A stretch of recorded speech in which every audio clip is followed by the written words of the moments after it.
Good morning. Good morning, dear guests and participants, or indeed good afternoon or evening to some of you. My name is Paul Jatkoviec. I'll be the moderator for this event. I welcome you to this discussion on behalf of the Carnegie Endowment for International Peace and the University of Oxford, who are the hosts of the event. Our topic today is international models for governing Gaza. We'll have an hour together. After my introduction, we'll start with an exchange with the panelists, then perhaps with some follow-up discussion, after which we'll open the floor for Q&A with the audience. I want to start with a quick introduction of our panel, then share a few framing remarks before we launch into the discussion. We have a very experienced and expert panel with us today, and one that is well positioned to help explore this topic. The first panelist is Mona Ali Khalil, who is an affiliate of the Harvard Law School program on international law and armed conflict. Ms. Khalil is an internationally respected public international lawyer with 30 years of UN and other international legal and diplomatic experience. We also have Limor Yehuda. Limor is a senior research fellow and director of the partnership-based Israeli-Palestinian Peace Project at the Van Leer Institute in Jerusalem, and a lecturer in the Faculty of Law of the Hebrew University of Jerusalem.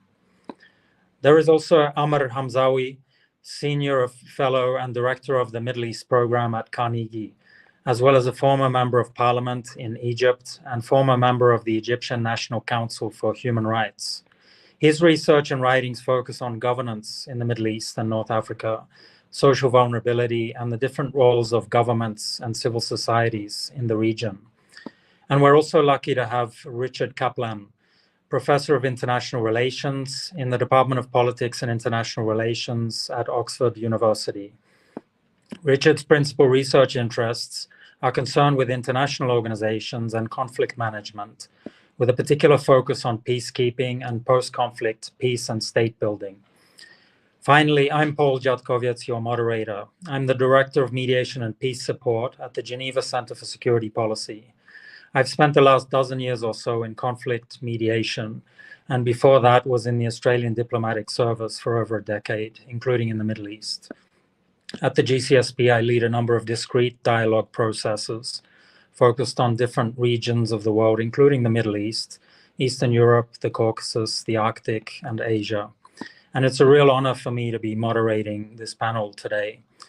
Now, just a few remarks to frame the discussion before we hear from the panelists. I don't need to explain much about the war in Gaza. We all have a good idea of the situation there. Just to say that there has been a lot said about some aspects of ending the war, ceasefires, return of hostages, what kind of a deal could be made, but less clear thinking and compelling ideas regarding what will follow the end of the fighting. And that's where we come in with this discussion, which explores the viability of a post-war transitional administration for Gaza. The term transitional administration, which is 9 syllables, so with your permission, I'll use the short form TAs. The term refers to the temporary assumption of governance functions in a territory or part of a territory by an international organization, state, or group of states. TAs can be created where third-party assistance is deemed necessary to establish or re-establish governmental structures. In order to do so, TAs assume certain executive powers. The idea of TAs gained currency after the Cold War. Often, TAs have emerged from peace agreements, typically as the state-building element of peacekeeping operations. In such cases, third parties have intervened to fill governance vacuums until self-standing institutions could be set up. The overall objective of TAs is usually to preserve or restore peace, ensure law and order, set up transitional justice mechanisms, build or rebuild the capacity of local institutions, and/or to oversee the administration of a disputed territory or a conflict-affected territory during a transition period. Such a body can provide the conflict parties the needed technical expertise, and it can relieve the burden of some difficult measures by transferring them to the TA. It can also offer the parties some much-needed time and space to implement other politically difficult steps. So now let's get back to Gaza and hear about whether and how such a mechanism could work in that context. And I'll start with a question for Mona Ali Khalil. Mona, you've advocated for the UN to play a more prominent role in bringing this war to a peaceful and just conclusion. What are some measures the UN can take, in your opinion? And at what point should such tools be mobilized vis-a-vis a transitional administration?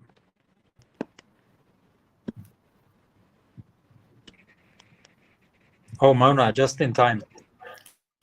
Wonderful. Thank you, Paul, for that wonderful introduction and sharing the sense of honor and privilege to be in such a distinguished panel. And without further ado, I think before we start, as a former UN civil servant and as a public international lawyer, it's important to have the legal landscape, the international legal landscape in mind. Here we have almost a wealth of pronouncements by the various judicial organs of the United Nations and accepted generally, universally by the international legal community. So, of course, it's a context, as you rightly noted, that is well known to all those familiar with this issue, that there are several kind of ongoing cases happening at the same time.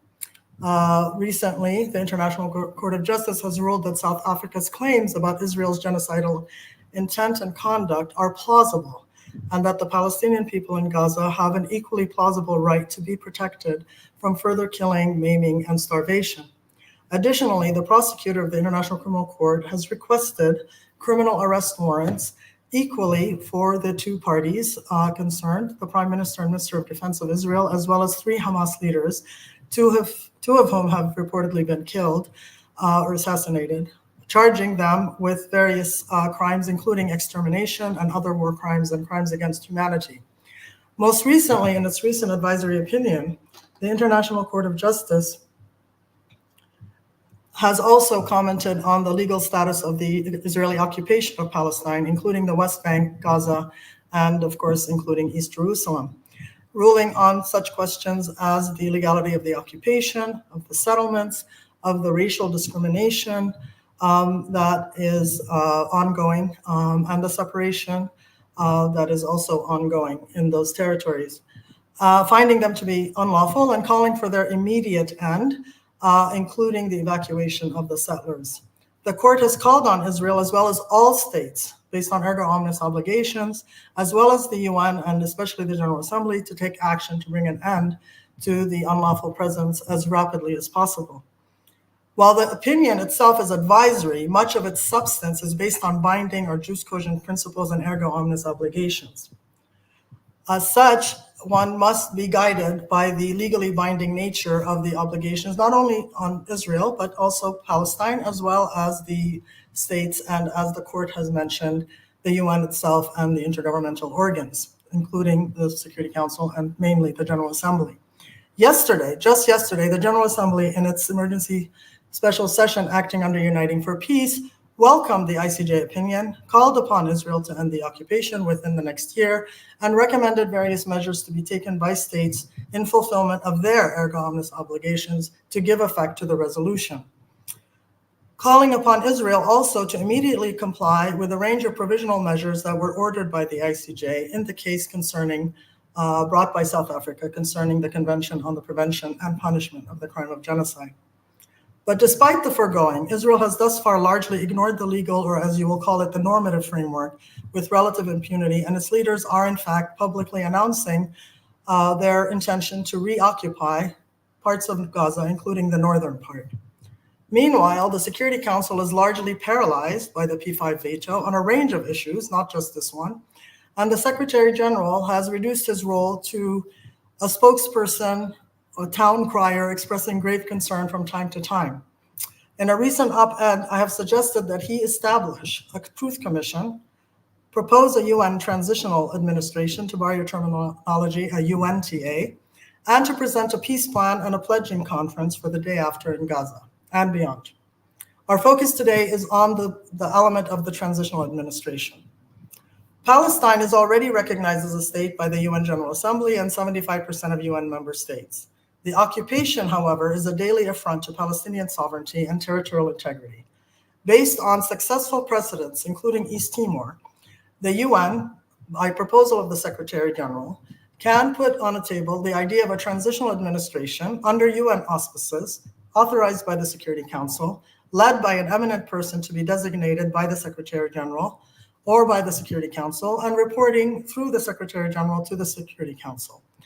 As I see it, the primary mandate of this transitional administration would be to ensure the flow of humanitarian aid to the civilian population, to restore the basic conditions of life, to oversee the reconstruction of civilian infrastructure, including schools and hospitals, to protect Palestinian sovereignty over Palestine's natural resources, including those recently discovered off the Gaza coast, and to conduct long overdue elections for a new leadership of the Palestinian Authority, which would then facilitate the reunification of Gaza and the West Bank, as well as the ability of the PA to represent Palestine in bilateral or multilateral negotiations for a final peace settlement.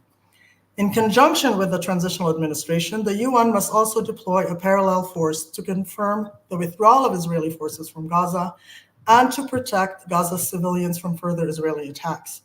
Inevitably, a UN presence would also help to prevent any attack by Hamas or any other militant group against Israel emanating from Gaza. Therefore, a mutually beneficial presence. Any day after planned for Gaza is far likelier to succeed if it has the consent of the Palestinian Authority and the Palestinian people, as well as the political and financial support of the US, Israel, and the Arab states to ensure that it can fulfill its mandate. Successive UN Secretary Generals have converged on the view that the best way to ensure the protection of both Palestinian and Israeli civilians is to end the Israeli occupation and ensure a comprehensive, just, and lasting peace. This is based on the idea of a two-state solution on pre-1967 borders with any agreed upon swaps, as they may call them. So it is time. The international consensus and the moral, legal, and practical imperative is to end the occupation.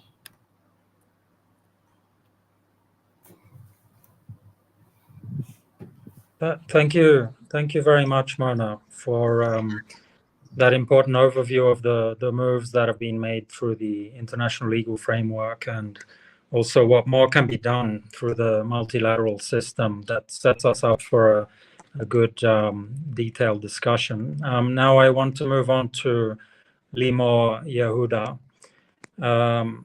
Limor, the very term transitional administration implies that this is a temporary process and that it aims to lead the parties from one scenario towards an entirely new situation, which of course means that the parties in agreeing to such a mechanism would presumably need to share and agree a vision of where they want to get to after the transitional period.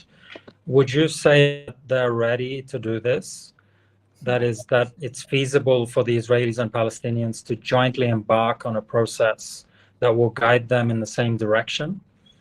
And then if I can just keep your attention with another question, as the Israeli on the panel, I wanted to ask how you think Israel, both the current political elites as well as the population, would respond to this idea. As we know, Israel has a complicated relationship with the UN, whereas your idea that you've written about on the transitional administrations is predicated on UN oversight and a UNSC mandate. So could you give us a sense of the mood in Israel, both the public mood and the likely reaction from government to an idea that essentially would mean Israel on the UN to perform these critical tasks? Would Israel readily transfer responsibility to an international mechanism to bring it security? Please go ahead. Okay, thank you very much, Paul, for the introduction and for your questions. So I like to structure my answer in two parts. I actually want to start with how I view this transitional authority and the advantages, and then address the question of how it might be regarded by Israel And you can imagine that it's not necessarily only how Israel is looking these days that we need to think about. So starting from the question of why I think it's a good idea, I want to make 3 key points. First is my recommendation, and I think it goes along with what Mona was saying and what, Paul, you started with the introduction, that the TA regime cannot stand alone. It must come as a part of a comprehensive strategy aimed at transitioning from existing realities. And within existing realities, I include decades of occupation and terror attacks, culminating in the current mass destruction and killings. So we need to think that what we need to transition from are from these existing realities, not only in Gaza, but also in the West Bank and Jerusalem, and to transition to a new reality of just and sustainable peace between Israelis and Palestinians. And when I say just and sustainable peace, I don't want just to flag with nice words. I want to make clear that what should be this should be our goal. This is the compass, and without presuming for 1 second that it can be achieved immediately, or that it is guaranteed, or that it's easy. Just to say that should be our guiding goal when we're entering such a transition. And hence, the transitional authority, as implied, is not a temporary fix, but rather a transformative mechanism that leads to the establishment of a viable Palestinian state alongside Israel. This, I think, echoes the approach taken by potential partners like the United Arab Emirates, who have made it clear that they will not participate unless it leads to a Palestinian statehood. The second point is that given that the core issues is the establishment of a Palestinian state, I recommend expanding this transition TA beyond Gaza and to also include the West Bank. The reason for this expansion is that the obstacles to Israeli withdrawal from the West Bank are even more entrenched than in Gaza. And because restricting the international efforts to Gaza alone, while ignoring the complexities of the West Bank, will merely delay future violence and reduce international personnel to prison keepers. So, and the third point is that I regard such an international TA as a uniquely positioned, as exactly you said, to address key interests of both sides. It can offer security for both Israelis and Palestinians, and it can also support the development of a sustainable and independent Palestinian state in the Gaza and the West Bank, again, if applied to both places. And I think, although, and I will come now to how Israelis would react to that, although it is not supported at the moment, I think this is of the best interest of Israel, as I think many experts, or probably all experts almost are explaining. So with regard to how Israeli elites and the public would respond to this idea, I want to start by saying that the situation in Israel is volatile, to say the least. The mood is frantic, and the country is deeply divided over central political issues that are tearing Israeli society apart. Israel was already in deep crisis before October 7th, and now it's even more strained on multiple fronts, both internally and externally. But focusing specifically on this specific question of TA, international and UN involvement, I would say that the Israeli reaction would be tightly connected to broader issues like the release of the hostages held by Hamas, the question of a Palestinian state, and the views on peace and security more broadly. So on the one hand, we see a strong opposition to those ideas, right? So public support, not to the release of hostages, but to a Palestinian state. So for public support for a Palestinian state actually was never as low. Among Israeli Jews, among Jewish Israelis, only 21%, according to last week's Palestinian-Israeli pulse poll. This rejection is largely driven by political elites, particularly the government and coalition, and it's fueled by media figures and experts that push for total victory and the destruction of Hamas. Just few days ago, 3 days ago, 27 Knesset members urged Netanyahu to adopt the general's plan, which calls for the evacuation of civilians from northern Gaza and the designation of this area as a closed military zone. This could then extend it, according to the plan, to other parts of Gaza. So this is a general strong atmosphere in Israel. Yet, on the other hand, there is a wide support for a deal and compromise. The ongoing mass demonstrations in Israel reflect a significant portion of the population supporting a ceasefire. Even with prisoner release and withdrawal, the IDF's withdrawal from Gaza, if needed to secure the release of the hostages.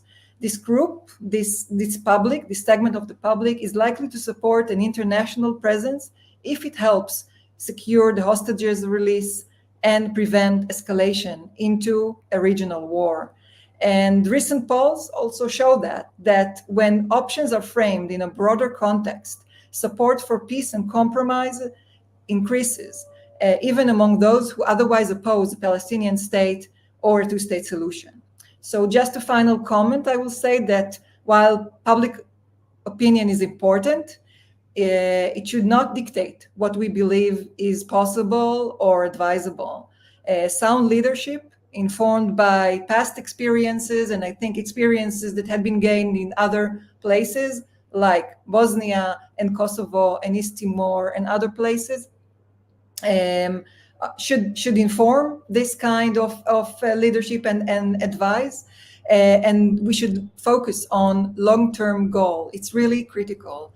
And when I'm talking about leadership, I include experts and journalists and policymakers, and not only political elite or current political elites. And in the current climate, leadership must steer the public towards a better path than the one being pursued at the moment. Thank you very much. Thank you, Limor, for that critical Israeli perspective. As you point out, desire for a deal is not quite the same thing as support for a two-state solution. They're not very much aligned currently. Very important perspective there. And of course, another critical perspective is the one from the immediate region. And this is where I'd like to bring in Amr Hamzawi. Amr, you observe regional developments in the Middle East at close quarters, and you've done so for many years. How do you think the main players in the region, key states as well as non-state actors, would respond to this idea of a TA? Would some players act to undermine it, or do you think they would generally agree that it serves their interest and support it as a step towards a sustainable resolution of the Israeli-Palestinian question? And what are some of the risks or spoilers that could derail such a project? Thank you so much. Thank you, Paul. And it's a pleasure to join all of you on the panel, Mona, Limor, and Richard. Thank you so much. Well, let me start by saying that it really depends on the prerequisites and on the conditions on the ground for transitional administration, UN-sanctioned, UN-backed transitional administration in Gaza. Let me say a word on the prerequisites and a word on the conditions on the ground. The prerequisites from a regional perspective, and here I'm including primarily key Arab states which have, of course, recognized the state of Palestine, are concerned about the territorial integrity of the state of Palestine, and this is a concern which is on everyone's mind in view of announced Israeli government plans to occupy parts of Gaza.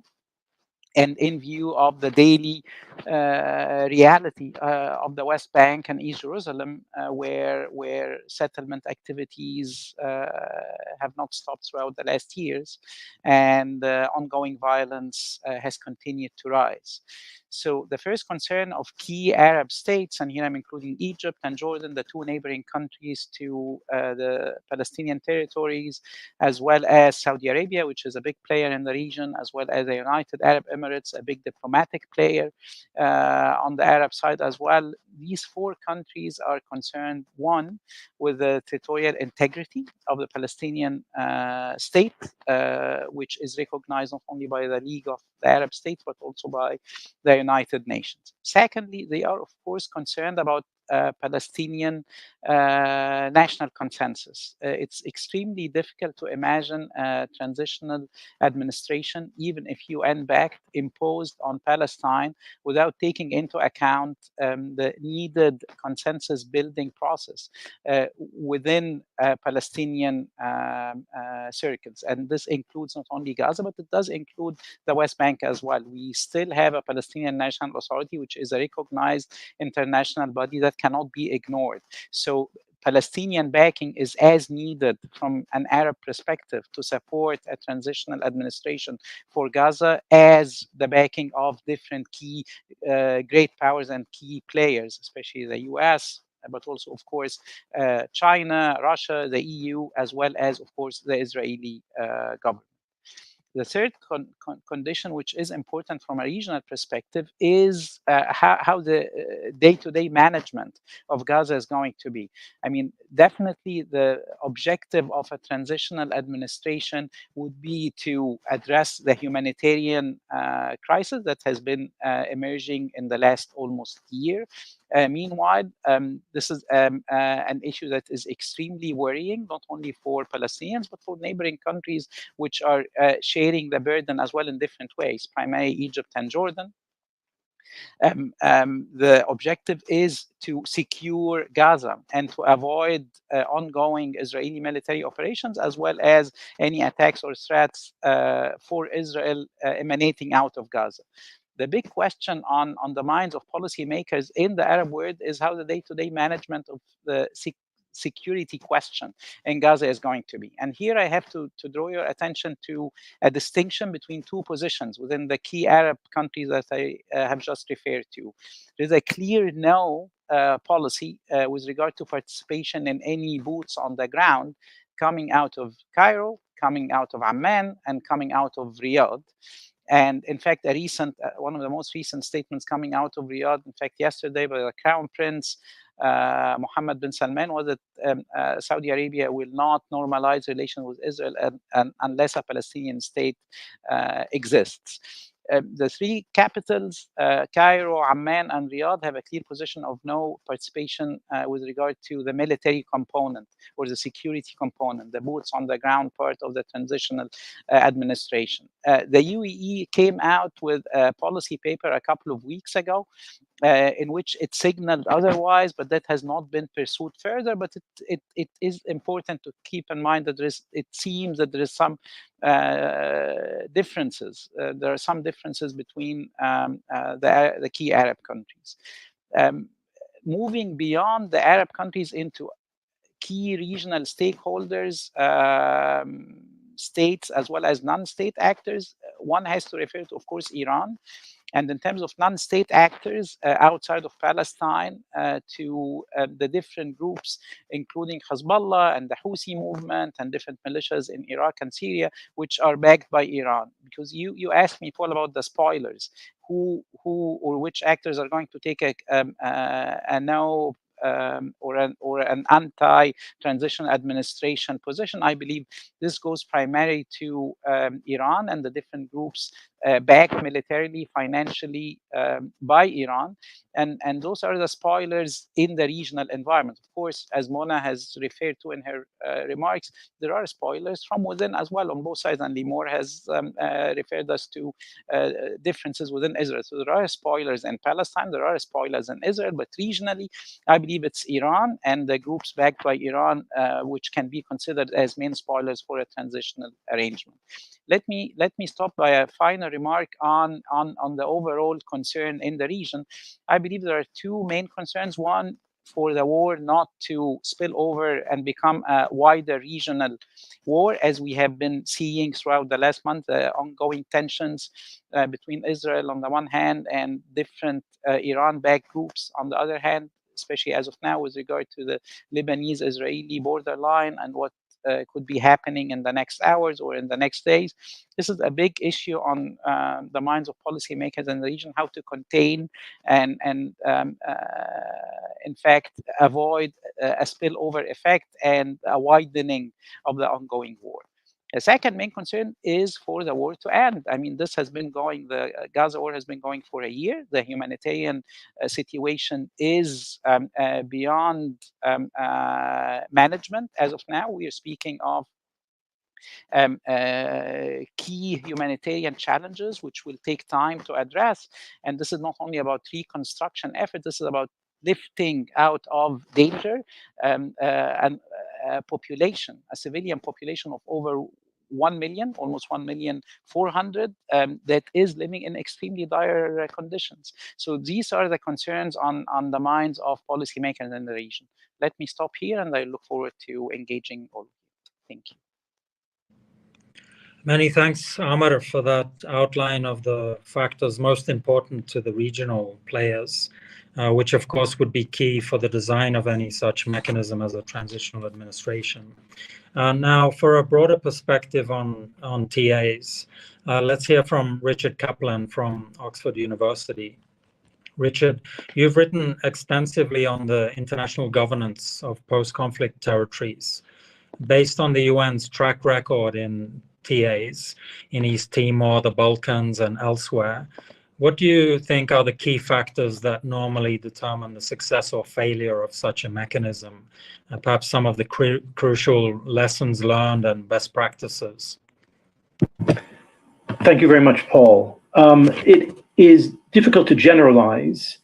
Indeed, one lesson from past experience is the importance of avoiding a one-size-fits-all approach that fails to take into account case-specific circumstances. But that's not to say that there's nothing to be learned from past experience, and I'll just highlight a few, if I have time, 4 lessons. First is the importance of adequate and appropriate international security forces. And this is especially relevant to Gaza, where the establishment and maintenance of security, both within Gaza and in relation to Israel, will be very challenging. UN peacekeepers do extraordinary work, but they may not be up to the task in Gaza. It's been suggested, including by former Israeli Prime Minister Ehud Olmert, course should be drawn from NATO member states, perhaps I would add supplemented by special forces. Indeed, NATO's been effective in keeping the peace in the territorial administrations of Bosnia and Herzegovina and Kosovo. An international security force would also be responsible for overseeing or conducting the disarmament of local and the creation and training of local police forces respectful of human rights and the rule of law, for which there is good practice to draw on from the experiences of other territorial administrations. The second lesson is the importance of clarity about the direction of travel, the political objective. In East Timor was Indonesian occupied territory. The objective was independence. For Eastern Slavonia, a Serb-occupied territory, it was also clear, reintegration of the territory into Croatia. For Kosovo, it wasn't clear what the outcome would be, whether it would be independent statehood, and if so, when and how, or some form of autonomy within Serbia. And lack of clarity and the frustration it generated for Kosovo Albanians was one of the factors that led to the violent outbreak of violence across the territory in 2004. Now, the lesson here is that any interim administration has to be working towards a clear political future, even if the details need to be worked out. And in the case of Gaza, there's a general consensus outside of Israel that that needs to be a sovereign Palestinian state living side by side in peace and security with secure and recognized borders with Israel. Now, the third lesson I want to mention is the importance of local support. An interim international administration can't be another occupation force, can't be perceived as another occupation force.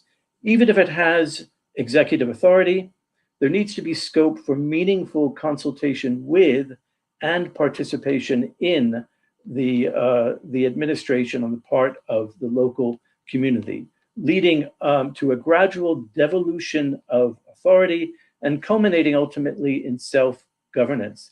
Now, this can be difficult to achieve. It means isolating spoilers. It means finding ways of balancing competing interests. It means managing the frustrations of a population impatient to assume control of governance. But again, there are experiences and models to draw on from Eastern Slavonia, Bosnia and Herzegovina, Kosovo, and East Timor. And the fourth lesson I'll mention is the importance of follow-on arrangements to guard against slippage. I mean, even after a transitional administration has handed over authority to a new local authority, there's likely to be a need for some kind of continuing international presence to provide oversight, mentoring, and other expertise, as well as, of course, economic and technical assistance. International security forces need to be prepared to re-engage in the event that organized violence recurs, as indeed happened in East Timor. So these are just a few lessons I think that one can draw usefully from past experience. There are others, of course, and time permitting, I can perhaps speak to those as well, but I'll leave it at that for now.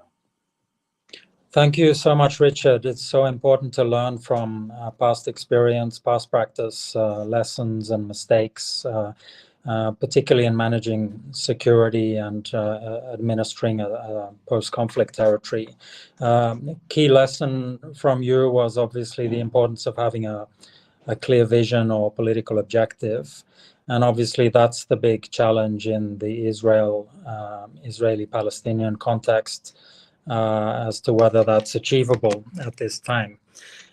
We have a few minutes more before opening up for Q&A, and I have a follow-up question for Mona to start with. From what you said, you believe that the UN has much more to offer and to be able to bring this this context to a satisfactory conclusion.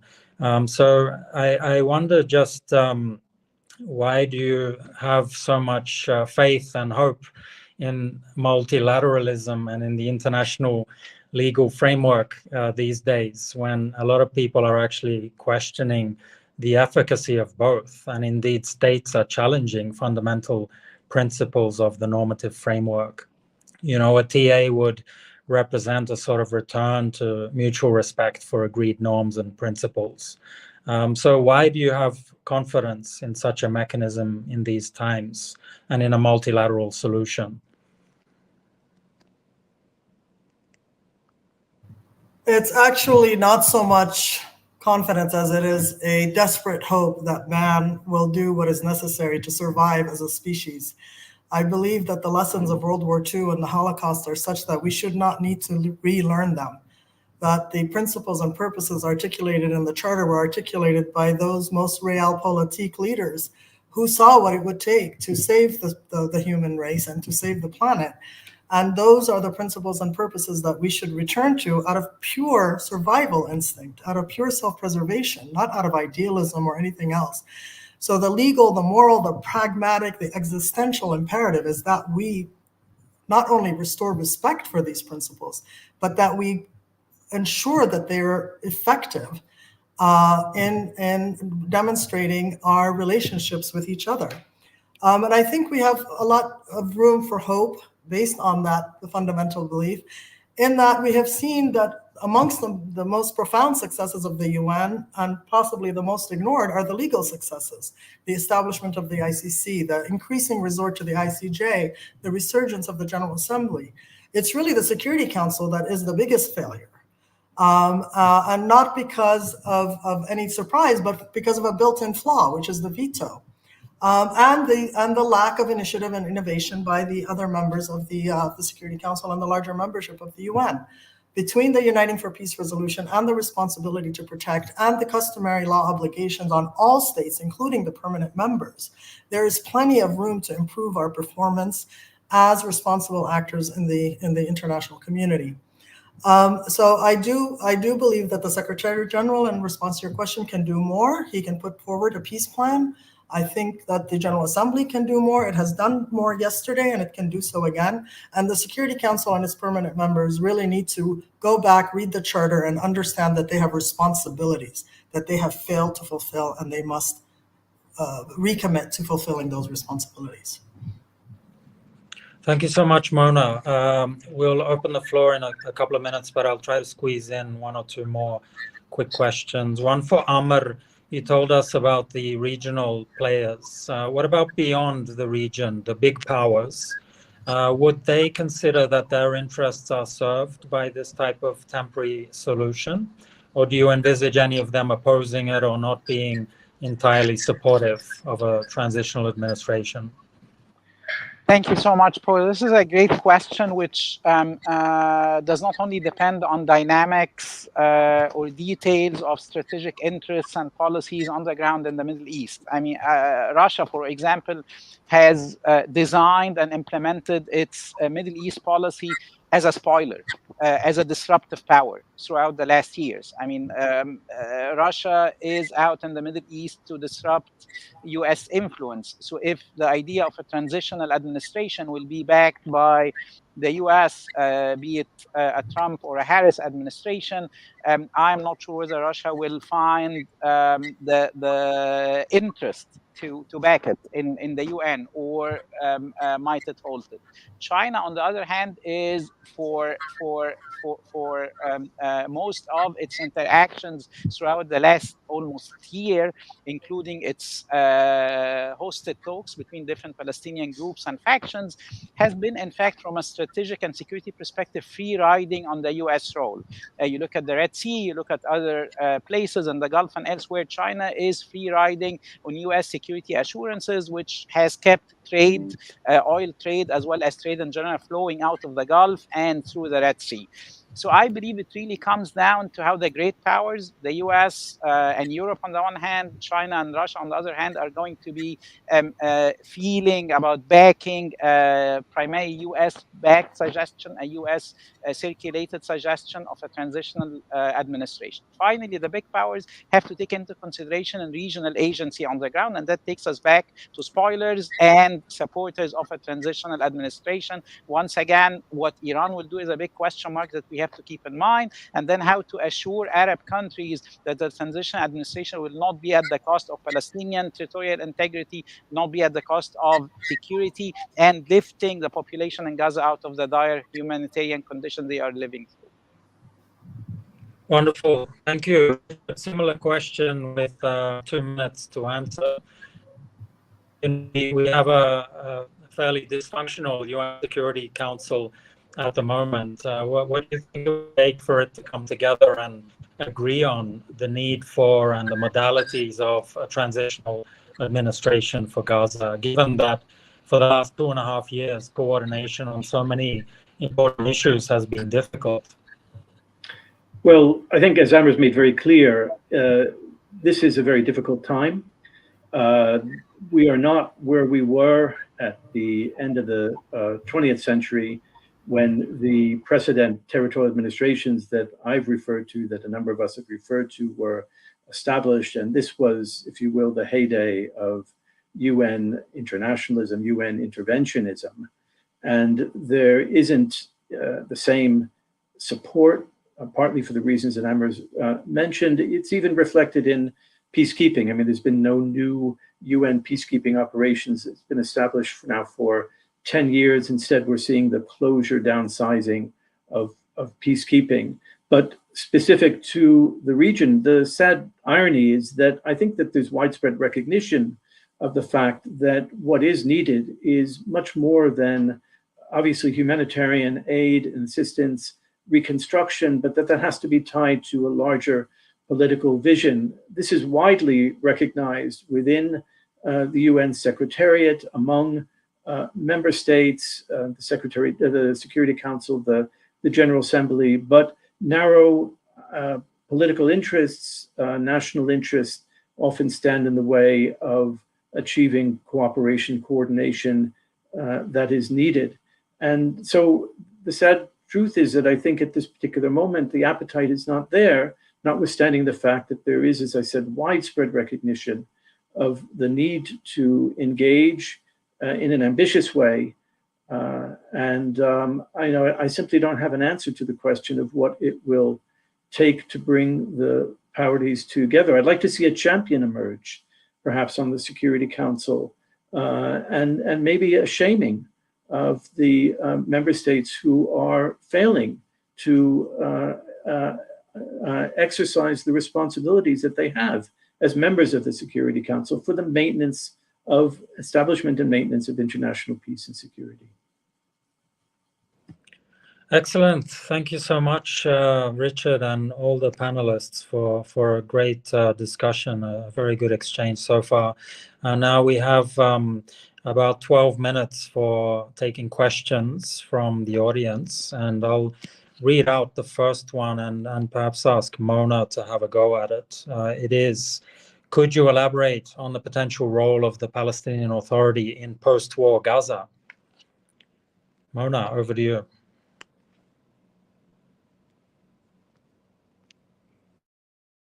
Can't hear you, Mona. Sorry. Like many Israelis are dissatisfied and are demonstrating against the Israeli government at a time of great national stress and crisis, the Palestinians also look to their leadership and find it wanting. They may not be as free to express their grievances or their disappointment, but they have, of course, ultimately the opportunity to reflect on that if ever there were going to be an election, which is long overdue. However, pending those elections, the Palestinian Authority is the sole representative of the Palestinian people. It is the international sovereign authority that is recognized by the United Nations as well as by 75% of the UN membership. And therefore, any decisions affecting the sovereignty, territorial integrity of Palestine, including Gaza, West Bank, and East Jerusalem, rests ultimately with the Palestinian Authority, albeit understood that the transitional period should end with a proper internationally supervised elections and a new leadership, hopefully with new blood and new mindsets and new approaches to international relations, as well as to local governance and good governance. That responsibility is to the first and foremost of the Palestinian people. Secondly, in terms of the obligations of Palestine and under the various treaties that it has accepted, including the convention, the Geneva Conventions and the Genocide Convention, as well as a litany of other agreements that, to their credit, they have become parties to, which means accountability for the Palestinian side of the war crimes and the obligation to pursue accountability for the Israeli side of the crimes by cooperating with the ICC and the various commissions of inquiry. Third and foremost is to represent the Palestinian interests in the United Nations and in the various other intergovernmental organs of the UN system. Wonderful, thank you. Now to Limor, another question from the audience. What are some potential solutions for stopping spoilers, both within Israel and within Hamas, from continuing to destroy peace talks? I'm reading word for word. What measures are needed to hold those responsible accountable during negotiations? Limor? Yeah, thank you, Paul, for the question. Well, I think it's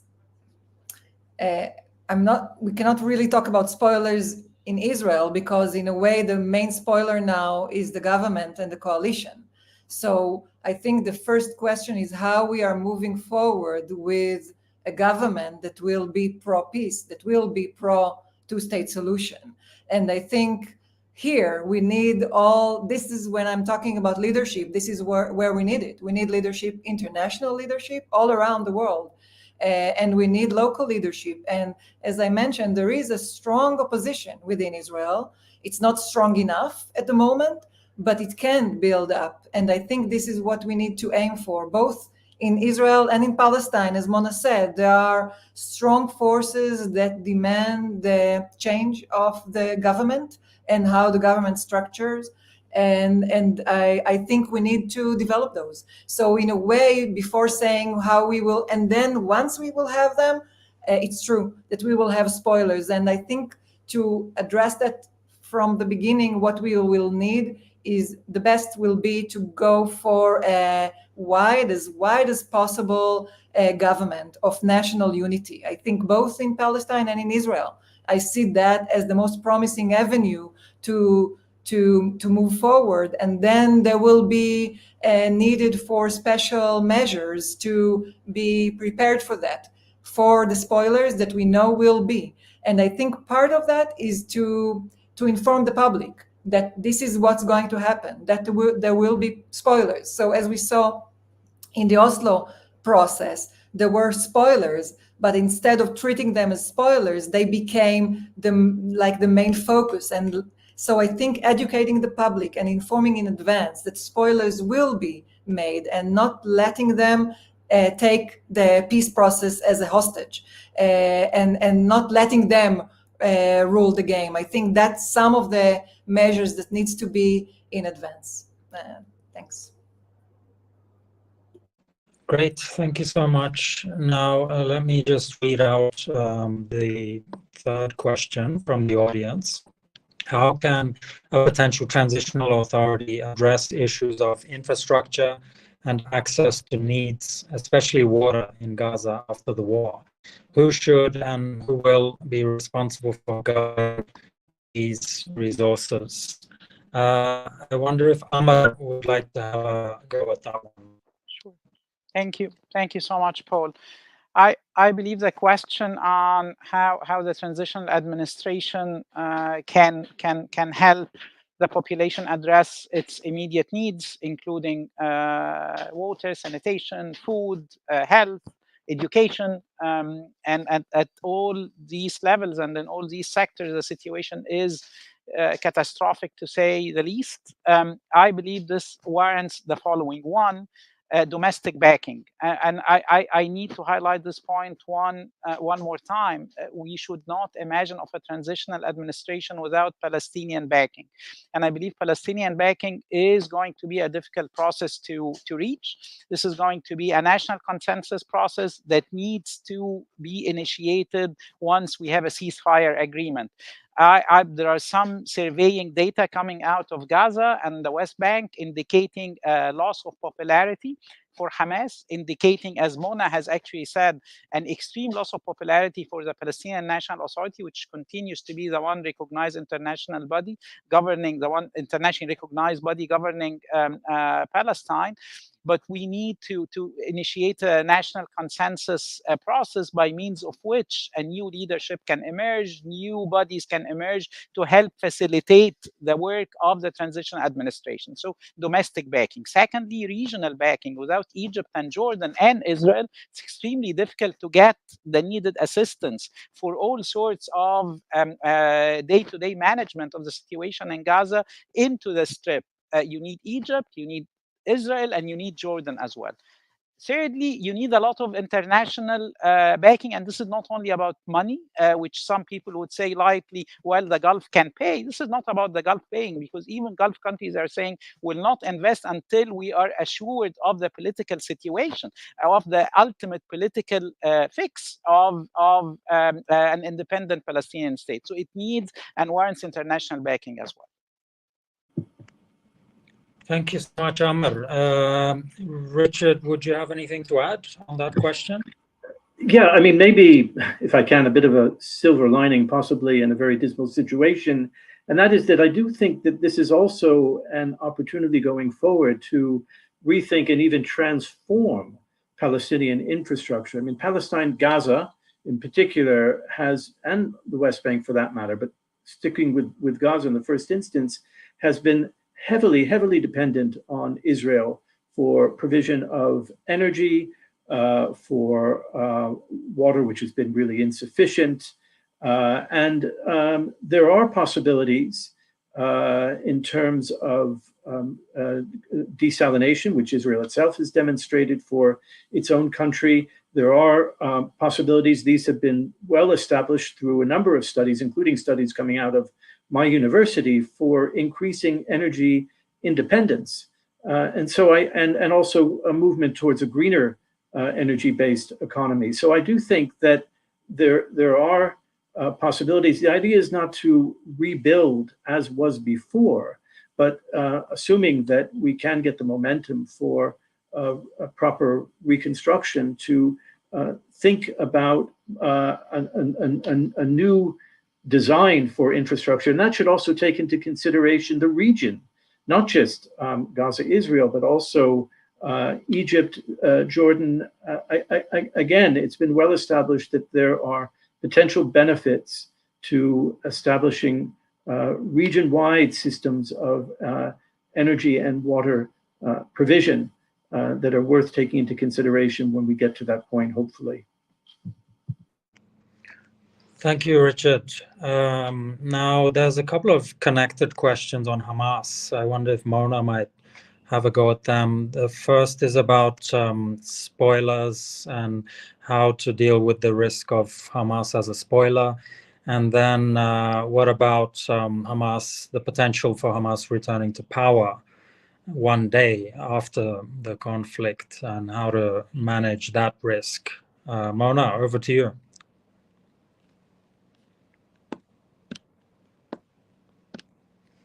You're muted, Mona. Hi. Hamas is not one thing. Hamas is, as far as I'm concerned, three wings. One is the original wing, which is the charitable welfare, well-being of the immediate needs of the community. The second is the civilian political leadership, which has shown itself to be attuned to a potential evolution of the position vis-a-vis a two-state solution, vis-a-vis recognition of Israel within the 67 borders. We saw recent evidence of that in the Chinese meeting, where some kind of unity vision was being fostered. The third is the military wing, which has been accused of and rather substantiated evidence of terrorist crimes and war crimes. I think there would need to be accountability for the elements of the Hamas which have participated or committed such terrorist or war crimes, like there would be in any